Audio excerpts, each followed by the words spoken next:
Lah wong sampeyan lho Mas Akbar ya wong dikangeni ya ndak paham sampeyan diceti tak ceti ngono ra gelem bales nyapa to jane. Ya bales lho jane. Kan ya lara to Mas atiku. Walah, terus ngene iki lho. Mosok sampeyan ndak kangen to ambek Aduh. Sik to. Kae iki niken iki VC aku. Lah wong aku pas latihan kae. Pas latihan nyapa jane. Iya mbok aja diomong.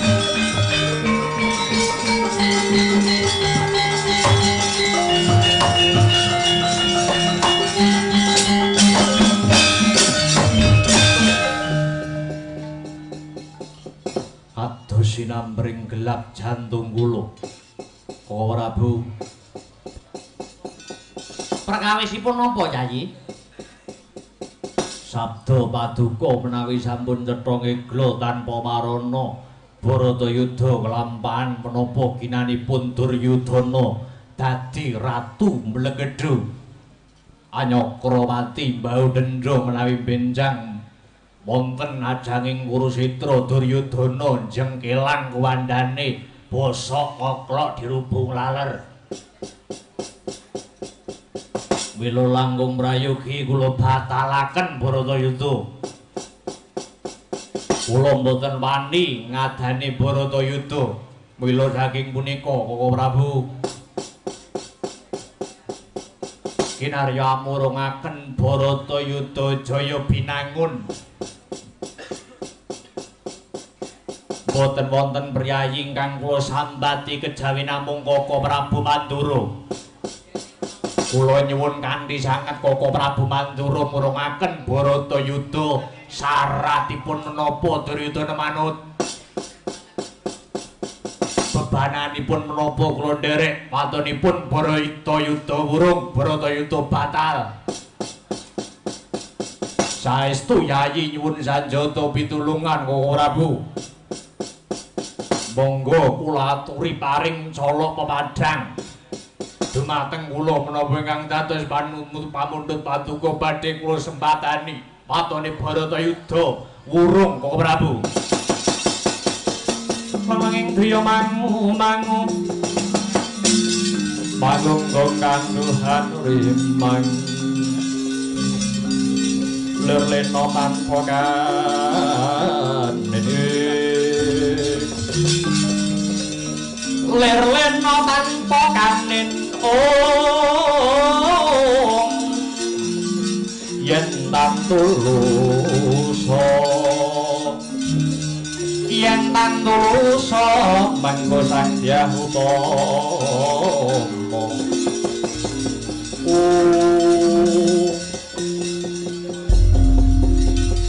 Nggih, alon-alon Kyai Prabu, alon-alon langkung rumiyin. Kula tak matur nggih Kyai Prabu. Jengandika Yayi Prabu rak kepengin perang Baratayuda wurung rak ngoten to? Nggih. Niku gampil carane. Pripun carane? Waton negari Ngastina sak putuhe jenengan wangsulaken dhateng para Pandhawa bar Baratayuda ora dadi Kyai Prabu. Kagyatri sang kapirangu Rinanggol kinempet kampet dosang retnaning bawana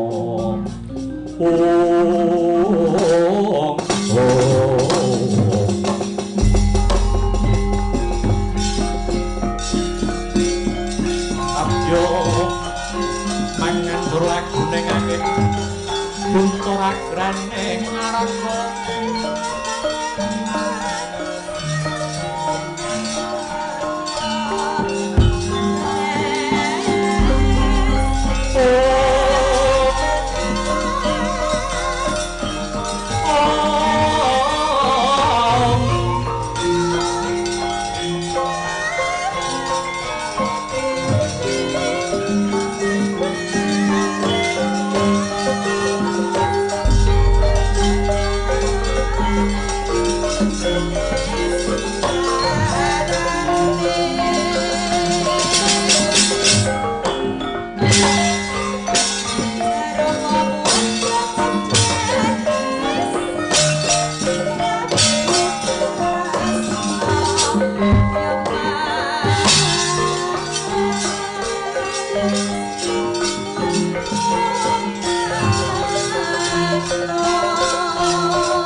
sang Kalimantabik pisawananku sinabeta ing ila-ila duni dumawaing tawang-tawang. Angger Duryudana aja ndadekke gerahe penggalihmu, aku sing sowaning Pendhapa Agung negara Ngastina kene Sang Prabu. Padha winantu Basuki lan diprayogake yen pinarak lenggah Pademan. Matur nuwun. Pangrasaku ora kurang prayoga anggonku seba, ora kurang jenak anggonku pinarak. Ora liwat taklimku katur Sang Prabu. Yo, ndak tampa tangan loro mugi mimbuhi marang kasantosanku Pademan. Ora jeneng Duryudana iki angkuh nanging pancen lagi weruh. Mula aku mitambuh kisanak kang nembe rawuh. Brahmana saka ngendilan sapa peparapmu Panemban? Ditepungake wae sinuwun. Aku Brahmana saka pertapan awu-awu langit. Dene panjenenganmu ndangu karo jenengku peparapku Begawan Trilucana. Begawan Trilucana, Heeh, ning akeh-akeh wong nyeluk aku Mbahna ngono wae. Wow. Mbahna. Trilucana ki werdine piye? Yen ora weruh takono. Trilucana, tri ki telu, lucana ki mripat. Tegese mripatku ki ana telu, sing loro mapan jumbuh ana kodrate, dene sing siji mapan ana ing atiku. Jarene wong-wong lho kuwi jarene wong-wong. Aku ki pendhita sing waskita, pendhita sing weruh sadurunge winarah. Pendhita sing pinter njaba jero. Aku wis kundang Brahmana sing pengpengan. Apa wae yen sambat karo Mbahna mesti bakal kelakon. Calon bupati, calon lurah, angger tak cekel mesti akeh glepute. Lah. Piye neh ta ya. Panemban, Apa? ngerti karo aku ora? Ngerti wae kowe Patih Ngastina, jenengmu Patih Harya Sengkuni. Kowe asline wong Plasa Jenar, nom-nomanmu jenengmu Harya Suman. Kowe ngerti karo aku? Ngerti. Tegese aku iki wong kondang. Iya, kowe kondang Blandar Dadu. Malah nyampluk raiku dapur. Mbahna, Apa? sik kanggo ndadar mbuktekke panjenenganmu ki pandhita pinter apa ora, kowe njajal kowe madhepa mengguri. Heeh. Kowe madhepa mengguri, kuwi ya ana pandhita, kuwi ya ana brahmana. Yen panjenenganmu ki pendhita sing pinter, pendhita sing ampuh, mestine ngerti sejarahe karo pendhita sing ning nggurimu kuwi. Ngerti ya nganggo banget. Kuwi asline dudu wong tanah Jawa, nanging kuwi saka Sabrang, mapane saka ngatas angin, atmajane Prabu Baratwaja. Nalika isih enom, isih bagus, isih cakrak, jenenge ya kuwi Kumbayana. Saka ngatas angin ya ngatas Maruta. Lah gandeng duwe watak adigang, adigung, adiguna, ngendel-ngendel kelih dadi anak ratu, ngendel-ngendel kelih sekti mandraguna lan duwe kepinteran. Eleke Kumbayana ki angger ketemu karo satriya dijak gelut. Ngono lho. Ketemu karo satriya dijak perang, ditantangi perang. Wong sak ngatas angin kono ora ana sing ngimbangi karo kasektene Kumbayana. Ya bener. Lah banjur kok iso kok tekan tanah Jawa ki sejarahe piye Jajal? Lah nalika semono Kumbayana ki arepe tindak ning tanah Jawa. Ning Kumbayana ki bingung rasane, kuwur pikire, merga kepalang wujute Sugara. Segara ki jembare lumrah, ambane biasa. Ning nek jembare ora umum kuwi jenenge sugara. Arepe nyabrang tanah Jawa, arepe nglangi ya ora iso, mabur ya ora wani, banjur Kumbayana nganake Giri Sayembara. Lah iki piye sayembarane piye sayembarane?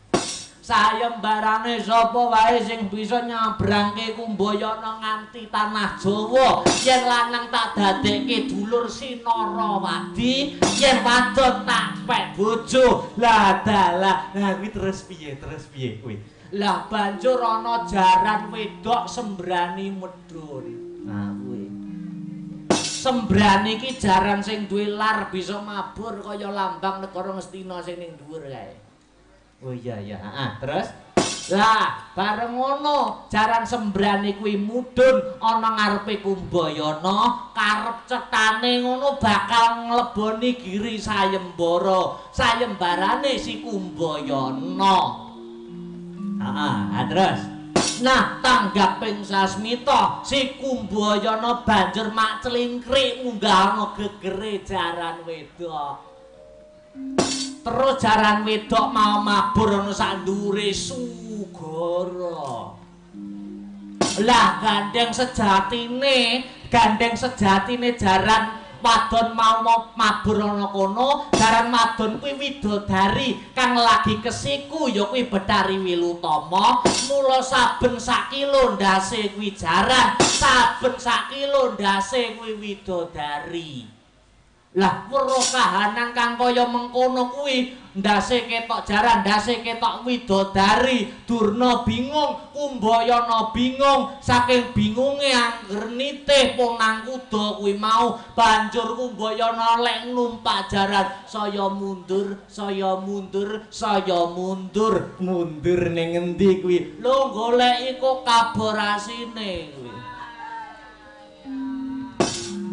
Lah banjur sepi margane lali, sadroning lali ilang sipate menungsa lan kewan, anane mung lanang karo wadon. Lah bareng tekan tanah Jawa, jaran wedok kuwi mau bobot, jaran sembrani kuwi mau meteng cenger metu jabang bayi lanang, diparingi senjata jeneng Bambang Aswatama, saka tembung aswa suta utama. Aswa ki jaran, suta ki anak, utama ki apik, anak jaran sing apik. Sik to Manemban. Apa jaman semono ki rong enek wong wedok. Lah kok ing ngatasé menungsa kok tegel karo jaran iki lho. Zaman biyen yo akeh wong wedok, zaman biyen ki jane yo wis akeh wong ayu, yo mung saka cluthake wong kuwi mau. Diam. Cukup. Sekian. Musik ta? Aku iki ladrang pendet mau ora omong belas lho. Ngono kok ya maksa kesampluk. Karepmu ki piye to Sengkuni?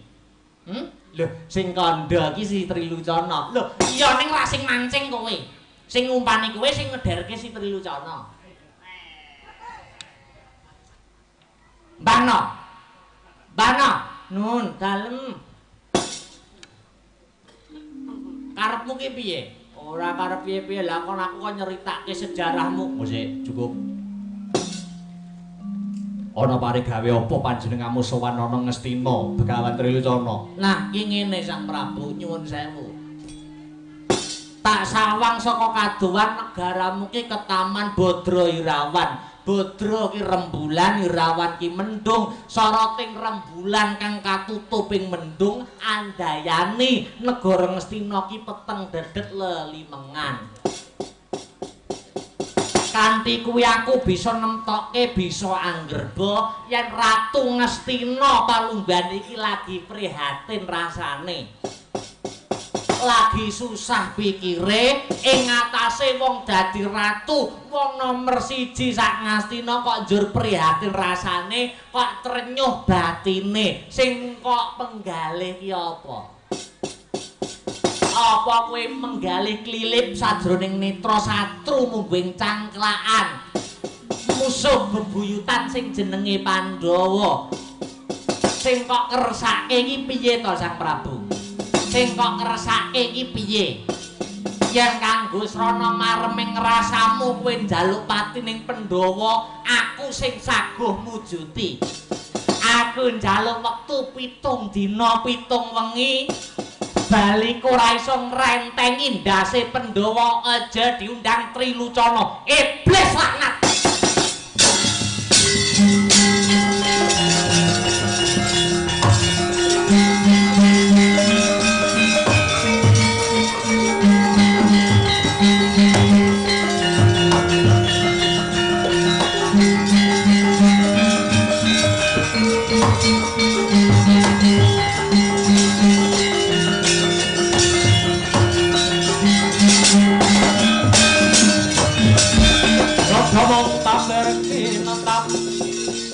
Supaya yakini pitutur pamawingo wengi pemejo katoning mati netrandit ngondarandir hidupnya mangolata para prawan ambrabak branang pindho kembang porawari sinapet yang sageteng moro kahanane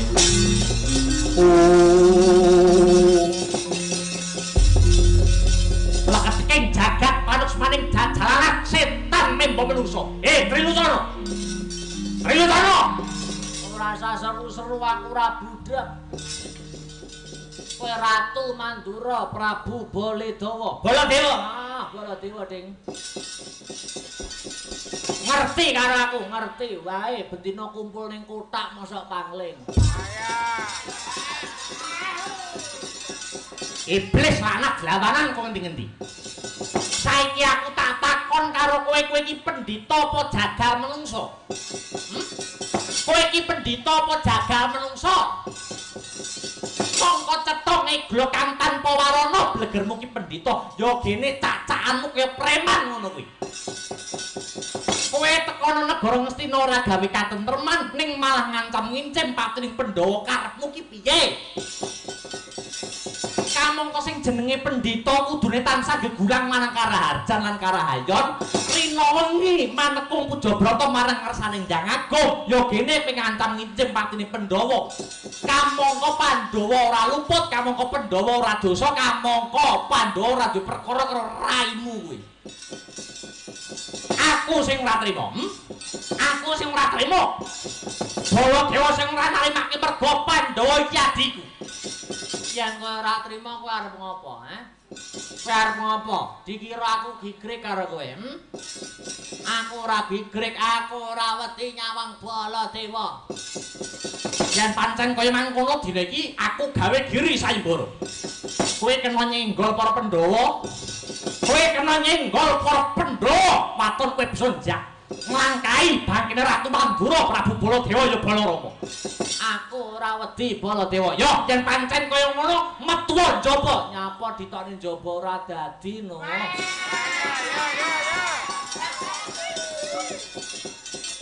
Iblis lanat.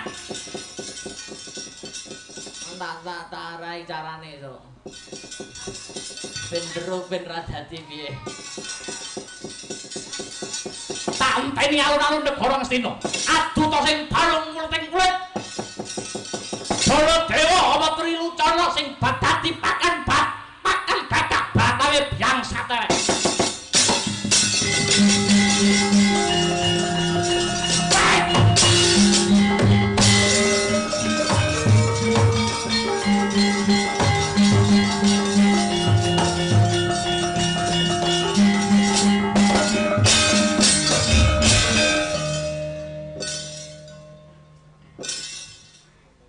Dukun ampuh lagi dijejeg pisane kok wis klemah ki piye to ki Mbah no piye ta jare pendhita Waskita weruh sadurunge winarah Pandhawa arep dicangking sirahe lah kok musuh Baladewa wis klemah Mbah no mati apa urip Mbah Mbah no Biyo, ya ampun, kayak kok enek wong wedok udah bokonge gede sapa? Endi? Wah, suwe. Endi? Oh. Wong wis tuwek ora tak cakat. Ora jare wis tuwek pendhita karo wong wedok. Lah tuwek iki nak udel munggah. Udel ngisor ya matreng ngono.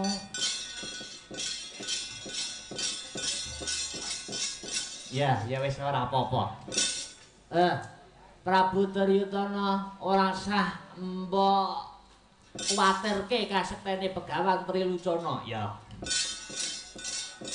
Ngono kuwi masak ning pasewakan kok meksa njejeg raiku ora mudeng tata krama sinuwun Mandura Prabu Baladewa.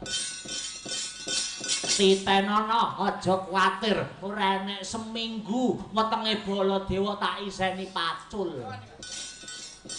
Malah ri pelungguhan iki aku nyuwun pamit Sinuwun Duryudana, aku nyuwun pamit sadurunge aku mateni Pandhawa. Baladewa tak rampungane luwih dhisik.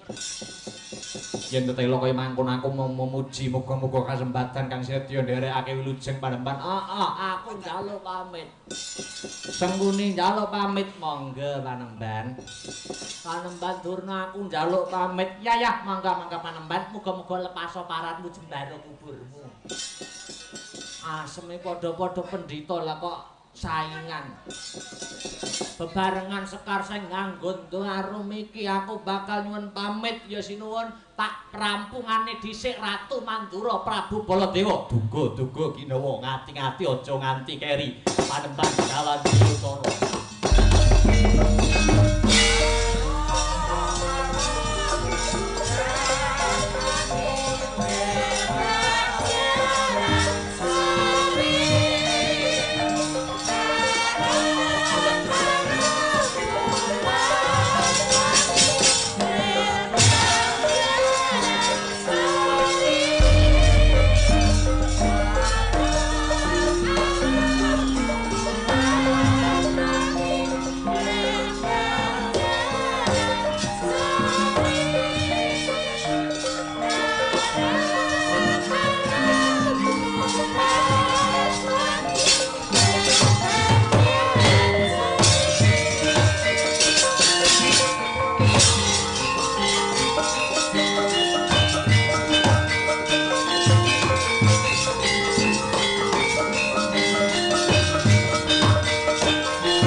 Miturut pamanggihipun Paman Sengguni Begawan Trilucana niki mangke saged ngrampungi damel menapa boten? Nyuwun sewu nggih. Semunipun pandhita menika benten kalian Brahmana sanes-sanesipun. Benten kalian pandhita ingkang nate suwita wonten negari Ngastina rumiyin. Kok semunipun anggadhahi kapraliran kadigdayan kasekten ingkang mraja ling akrep punjul ing apapak. Kula pitados nggih awit saking ridanipun Begawan Lumana utawi Begawan Trilucana niki mengke tartamtu Pandhawa badhe pejah. Ngosik dicuni. Rong karuan sing jenenge siji pesti loro jodoh, telu wahyu papat derajat pangkat lima donya. Kuki dudu garapane menungsa lho, Di. Nanging pinurba dening Gusti Kang Maha Luwih, kowe aja ngucap Pandhawa bakal mati. Kuwi urung karuan, kuwi urung pesti dijuni. Manungsa ki mung diwenangake budidaya, nanging pati lan orane manungsa ki gumantung pangeran. Kowe aja mesthekake, kowe iki dudu Gusti lho dijuni. Ning aku totoan ya wani.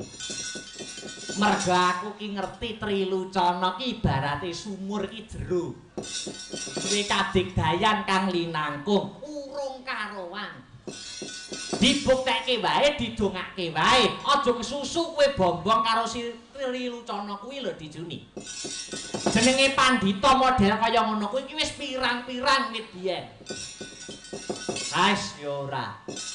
Sing baku ki aku wani nentokke yen perlu Kakang Durung ngejak totoan apa piye. Pandhawa bakal iki engko mesti mati. Aku totoan ya wani. Malah ki mengko Pandhawa ki ora bakal bisa mati. Aku kewirangan ya wani, pakeme Begawan Durna bengi iki Pandhawa tetep ora bakalan mati. Sebabe apa? Sebabe bengi iki lakone dudu patine Pandhawa, ngono lho. Ya kowe aja maido ngono. Ora kok maido. Ning kowe kudu luwih ngati-ngati, kudu luwih waspada. Aja gumampang kaya mangkono. Kowe iki nggo sarana nentremke rasa. Ya nanging aja sak geleme dhewe.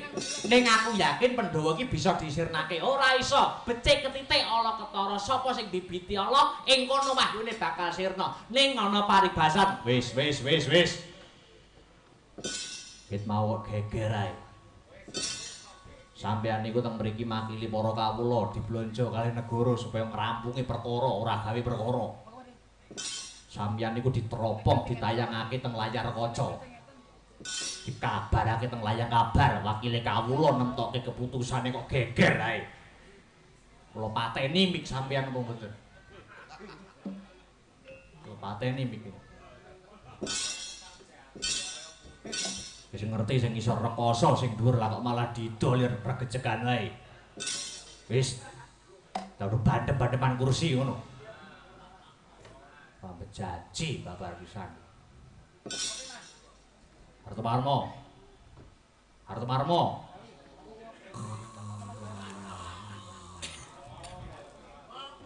Kaya ngono ki wakile kawula.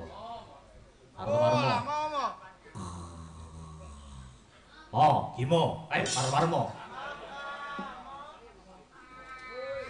Parwarmo. Kula wonten dawuh, napa dipun basi sakniki cangkemmu lho. Bubarno kang padha gantung sebo. Nggih, ngestakaken dawuh. Ora ana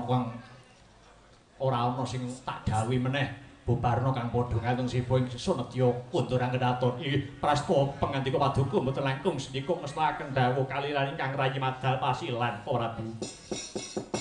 Sampun paripurna sabda pangandikaning Prabu Duryudana. Pindha wikresna tumetesing lancang seta datan keni deni cali. Sabda pandhita ratu ubayane datan balenjani.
ngendoni suasana sing kenceng ngregengake kahanan ben gayeng. Sinden sing kok kene nomor 2 ben Riza. Nganti tekan Mbak Enggar jumeneng bareng sinden papat. Lagune lali janjine. Ya. Digedrukne nggo ngregengke suasana bengi iki. Tepuk tangan untuk Desa Purwasari pada malam hari ini. Ayo sinden papat ngadeg bareng digedruke buka saka tenor. Ya, yuk. Luar biasa.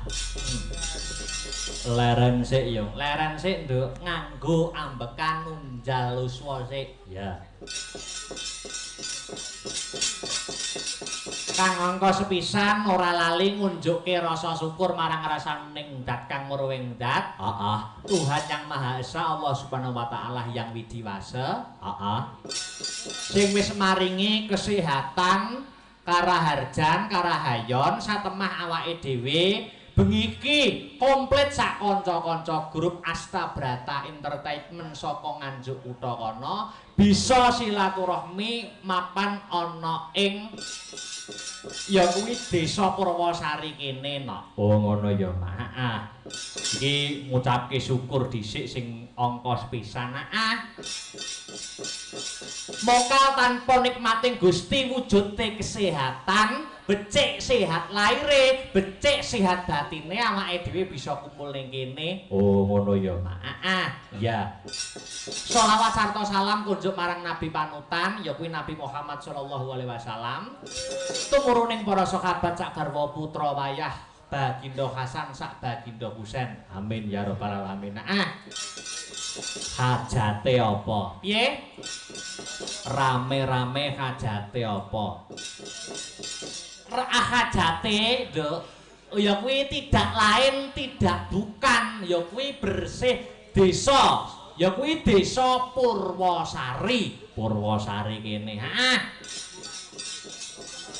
Kang mapane ana ing kene ya kuwi warga masyarakat sing mapan ana Kurgan, dusun Kurgan, lan uga warga masyarakat Sambong. Oh iya, iki nglumpuk dadi siji ning kene, lek-lekan bareng, tirakatan bareng.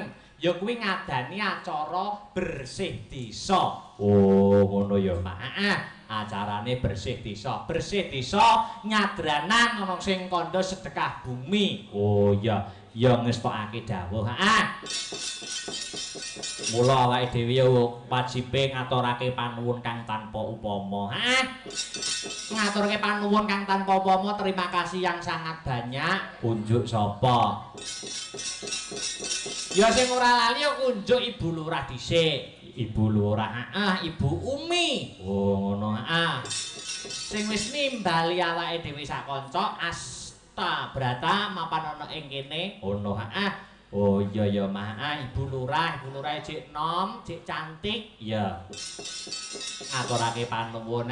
Sungkem kula katur sak kanca rombongan, muga-muga awake dhewe sak kanca anggone nglipur paring hiburan, gelar kelir gantung gong ya sak gaduking manah, sak kadaring lampah, muga-muga iso paring nglipur marang atine para warga masyarakat kang mapan ana ing desa Purwosari kene. Amin.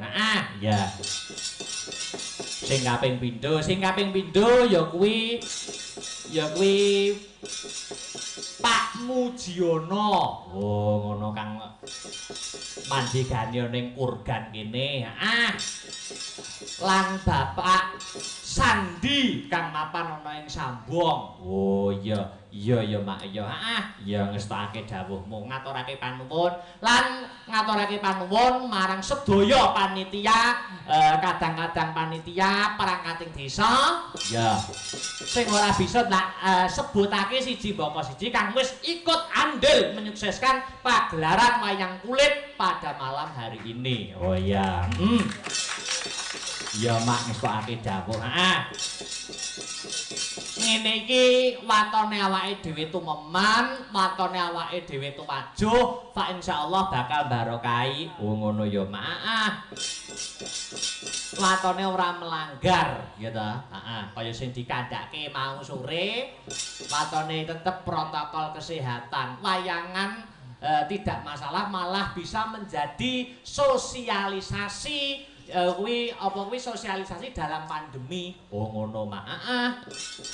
Dadi aku ki sak lawase kae sakjeke ana corona nganti tekan saiki aku ki le ndonga le salat tahajud tenanan ya Allah paring ngono rejeki dateng kula. Oh ngono Mak. Ben-bengi aku salat tahajud no. Oh iya, apa iya? Loh, seksena ngono. Ning omah ning kos aku tahajud ki ben dina. Tak sekseni iki lho, Mas Irfan sing sak kos-kosan karo aku ning Solo ki nyekseni terus. Angger wis jam 3 aku ya ning jeding ning padasan wudu. Oh iya, ya Allah, muga-muga antara silaturahmi kula kalian para warga masyarakat ingkang mapan wonten Purwosari ampun pedhot, mugi-mugi bersih desa malih saged wayangan melih kados bengi niki. Alhamdulillah saka adiling Gusti awake dhewe dikabulke bisa menyambung tali silaturahmi. Oh ngono ya, Mak. Maten wis to temen anggonmu nyedak karo Gusti Allah. Iki tenan. Oh iya, iya ya Mak, iya. Oh ngono. Jadi dengan adanya corona, awake dhewe tetap menjaga protokol kesehatan, ning pikirane ya kudu tetep seneng, aja malah wedi, aja malah kaya trauma. Oh ngono ya, Mak. Malah ora mudar kena corona, malah mudar stres. Lah iya. Pikirane kudu seneng. Oh, kaya ngene iki para warga masyarakat kumpul dengan tetap menjalankan protokol kesehatan, nonton wayangan, atine seneng.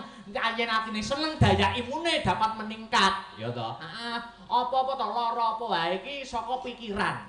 Nek pikirane seneng kuwi ora bakal lara. Oh, ngono. Ngono. Ora bakal kena tekanan apa stres ngono to. Saiki ndelok to. Wong edan sing turu ning trotoar kae. Wong edan sing turu ning trotoar kae. Apa tau enek wong edan lara kanker? Oh iya. Wong edan lara darah kotor apa liyane? Iki mergo apa wis mergo ora pikirane iki wis losdol. Oh ngono. Wis saiki ya di ngonoke wae. Ora usah trauma, ora usah stres karo penyakit-penyakit. Ya awake dhewe tetep mengantisipasi. Aturan pemerintah tetap kita laksanakan. Oh iya Mak, ngono.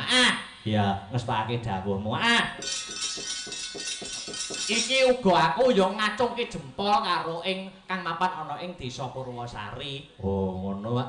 Iki sing diacungi jempol ki apa? Bukan hanya ya kuwi ngewenehi rejeki dana rasa marang para seniman dalam pengerawit sinden sontero dan lain sebagainya.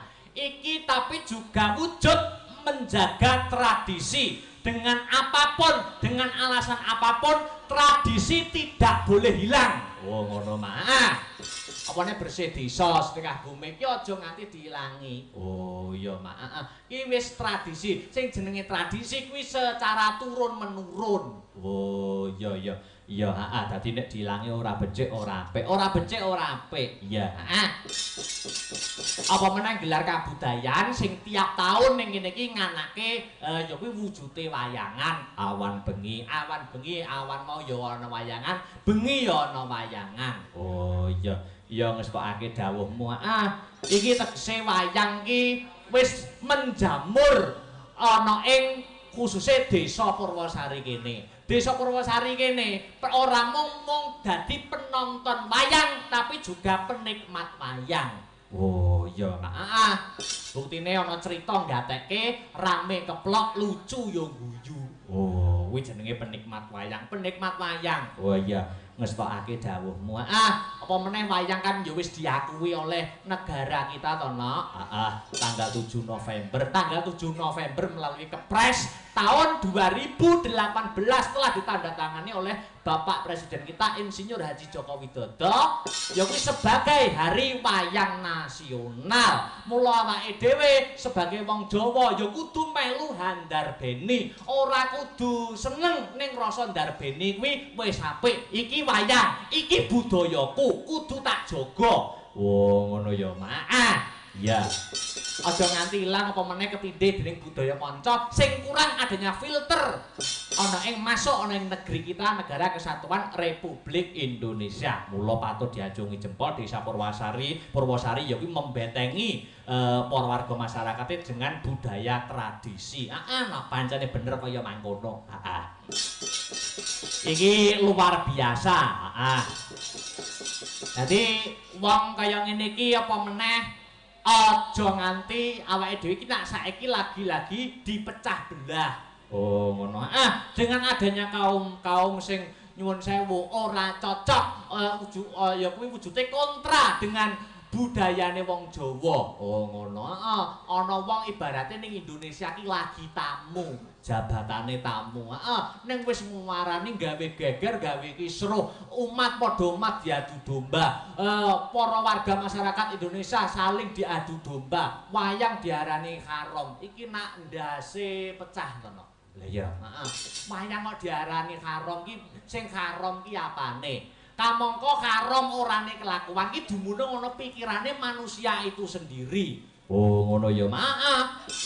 Contone nek kowe nonton wayang nyuwun sewu, nonton wayang ki niatmu apa? Niatmu teko nonton wayang ndelok ceritane, ya kuwi apane ceritane wayang kuwi amar makruf nahi mungkar, amar ngajak makruf kebajikan nahi nyegah mungkar perkara sing elek. Iki ora ana eleke, sing apik kena nggo contoh, sing elek ya ora usah dicontoh. Iki lak ora ana eleke to, Nduk. Sing dadi haram ki apa? Sing dadi haram ki nek salah niate teko ndodok nonton wayang sing dimatne ora wayange, sing dipendelengi sindene. Lah iki lho. Oh ngono ya, Nak. Nek kok nyawang sinden iki karo wujude rasa syukur ki ora apa-apa. Ya Allah, subhanallah, jenengan paringi umat ingkang kados ayune kados ngaten kenging damel pemikat wonten ing acara pagelaran wayang dalu sak mangke. Kula ngaturaken panuwun ya Allah, kula syukur dumateng jenengan. Nek syukur ngono ora apa-apa. Iya. Nek nyawang ki karo menteleng ngungkuli seprapat menit karo ning batine nang ngrasani. Sinden ki kok wayu apa tak kumpono piye ya. Ngono lho. Kumpone iki lho nek sing ngarai haram ki. Oh iya. Iya ya, Mak. Lah iya. Ya ngestokake dawuhmu. Tapi ora ana salahe, ora ana karame. Wong salat ki nek niate ditonton maratuwa dikusuk-kusukne ki ya malah ora entuk ganjaran. Oh iya. Iya ya, Mak. Iki sowan komplit ana kene. Sowan komplit sak kanca Astabrata Entertainment. Ya. Saka Nganjuk kutha kono, awake dhewe sowan komplit yen ora keliru wis ping pindho awake dhewe sowan ana kene. Alhamdulillah. Bisa diparingi ya kuwi kesempatan kanggo nglipur para warga masyarakat ning kene. Sing penting seduluran. Oh iya. Dasare warga masyarakat kang mapan ana Purwosari, Purgan, pokoke Desa Purwosari kene kene iki wis mancing ajur-ajur karo awake dhewe. Awake dhewe wis dipandang dudu sapa-sapa meneh, ning wis dipandang sebagai dulure dhewe. Oh iya. Iya ya, Mak. Wis tokake dawuhmu, ah. Nadyan mau sore iki diparingi udan ning tetep kondusif no. Wong udan iki karepen hawane ben adem ora pati sumuk ngono kuwi. Dadi sore diudani bengine kan ndak masalah. Oh, ngono. Ben bengine iki tetep jalan. Ora ketang sorene iki diudani. Ning bengine iki tetep ora udan ngono lho. Oh iya. Diudanine iki lho. Luar biasa. Uga matur nuwun lumantar penggemar wayang yang tidak ada duanya. Apa? Wayang Mania Community atau WMC. Wah ya, tepuk tangan untuk WMC. Iki saka telatah berbagai daerah nok Rembang, Blora, Bojonegoro dan lain sebagainya. Manunggal dadi siji, guyub rukun siapapun dalangnya, yang penting wayangannya. Wah iya, patut diatuki jempol semangate. Oh iya, Wingi kamangka kanca-kanca WMC, dulur-dulur WMC iki yobar nonton wayang ning daerah Tuban. Tuban cok. Pak Purboasmara. Bengi iki mbluwandang ning kene ya kuwi mapan ning Purwosari. Oh ngono. Dadi adewe aja kalah gayeng. Ya tetep gayeng kono, larang kono. Iya. Ana dosene dhewe kok. Lah iya. Luar biasa. Iki kok makane kanca-kanca WMC iki patut diacungi jempol. Lah iya, Mak. Uga padaran bengi iki ya kuwi digiarake lumantar live streaming ya kuwi Asta Brata Media, channel dhewe. Dan channel YouTube Wayang Mania Community. Oh, 2 channel yang menyiarkan pagelaran malam hari ini. Asta Brata Media channel dhewe. Dadi sing ora iso teko cukup memantau dari rumah karo ngeloni HP-ne dhewe-dhewe. Oh iya. Saiki iki serba modern kok, Nduk. Nonton kok ora perlu nonton ning secara langsung, nek kirane ados pasar tidak memungkinkan ya cukup nonton lewat live streaming. Ya, ning kudu duwe paketan. iya.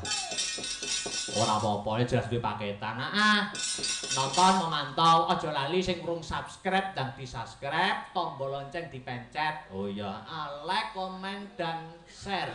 Sing penting ora di-share telek. Nah ya. Yang tak dawuh. Dadi yang supaya bisa mengikuti agenda-agenda Sanggar Asta Brata untuk kedepannya. Oh iya, ngestokake dawuhmu. Ya, kembali ke benang merah, ndongake marang warga desa kang mapan ana ing Purwosari. Purwosari, kang anake nyadranan bersih desa pada malam hari ini didongake. Dongake, Nak. Muga-muga desa kene pinaringan ayem, tentrem, murah sandang lawan pangan. Para warga masyarakat yang pinaringan rezeki kang kathah melimpah tur kebak barokah. Satemah desane dadi desa sing badatun, thayyibatun, barakun ghafur. Allahumma. Luar biasa. Lagu bersih desa, lagu wajib sing dikumandake ana ing acara bersih desa. Didhisikne. Dhisike. Ya. Dibawani. Ya. Sing kepareng bawa, aku njaluk Mas Heru. Wong nyatane ya wiraswarane nggur Mas Heru. Lah iya. Dipun bawani nggih Mas, ya kuwi wujuding bawa bersih desa. Mangga Mas Heru. Apa niku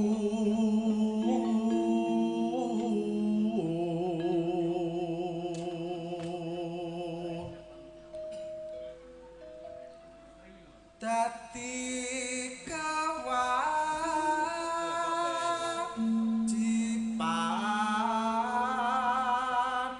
baku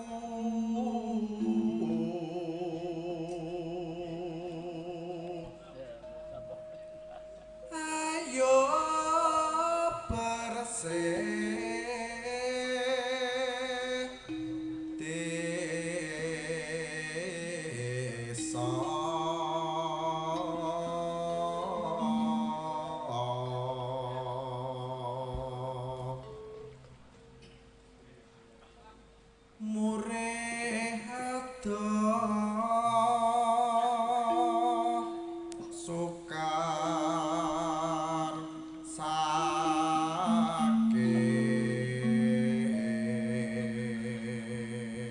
Lagu punika nggih kula kintunaken dhateng Ibu Lurah. Ibu Lurah kalian Pak Mujiono, Pak Sandi kalian para panitia, sedaya panitia perangkat ing desa ingkang boten saged kula sebataken setunggal pokok setunggal. Mugi dadosa jampiri saya. Oh iya. Maka Mas Heru.